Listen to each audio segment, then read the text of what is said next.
Viral pernyataan Bupati Kabupaten Kepulauan Meranti, Muhammad Adil, yang menyebutkan pegawai Kementerian Keuangan berisikan iblis atau setan. Pernyataan itu dilontarkan Muhammad Adil ketika sedang melaksanakan rapat koordinasi nasional pengelolaan pendapatan belanja daerah di Pekanbaru pada Kamis 9 Desember lalu. Muhammad Adil menganggap bahwa pemerintah pusat mengambil minyak dari daerahnya Kepulauan Meranti hingga hanya mendapatkan keuntungan kecil dari eksplorasi sumber daya alamnya. Adil mengeluarkan unek-uneknya di hadapan Direktur Jenderal Perimbangan Keuangan Kemenkeu Luki Alfirman. Pada sesi tanya jawab, Adil mempertanyakan ihwal dana bagi hasil minyak di Kepulauan Meranti kepada Kementerian Dalam Negeri dan Kementerian Keuangan. Menurut dia, Kepulauan Meranti memproduksi 8.000 barel minyak per hari, tetapi ia mengaku tidak pernah menerima rincian penerimaan daerah atas hasil sumber daya alam di daerahnya itu. Akhirnya Meranti hanya mendapatkan keuntungan yang kecil dari eksplorasi sumber daya alamnya karena DBH migas yang diterima minim. Menurut Adil, wilayah yang dia pimpin adalah daerah miskin yang seharusnya menjadi prioritas pemerintah pusat. Ia juga mengeluhkan pemerintah daerah yang tidak bisa leluasa bergerak membangun di daerah dan memperbaiki hajat hidup orang banyak karena sumber daya alamnya disedot oleh pemerintah pusat. Karena itu Adil meminta pemerintah pusat agar tak lagi mengambil minyak di Meranti. Menurutnya mereka masih bisa makan daripada uang hasil minyak dihisap oleh pusat. Usai marah-marah, Adil langsung walk out keluar dari ruang rapat tersebut.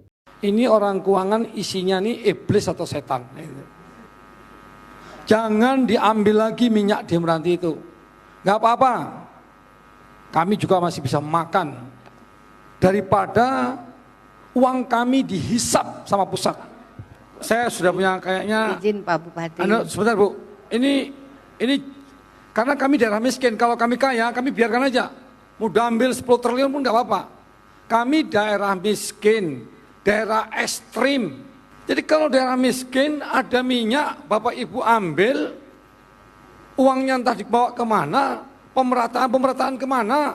Seharusnya kami ini yang menjadi prioritas. Karena Pak Jokowi 2024 wajib 0%. Bagaimana kami mau membangun rumahnya? Bagaimana kami mau mengangkat kemiskinan orang nelayannya, petaninya, buruhnya? Bapak mau tahu, akibat pandemi COVID, warga Meranti nggak bisa pergi ke Malaysia.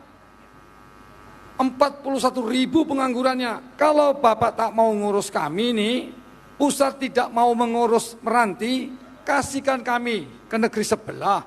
Kan saya ngomong. Atau Bapak tak paham juga omongan saya? Izin Pak Bupati. Atau begini Bu, bentar Bu. Apa perlu Meranti ngangkat senjata?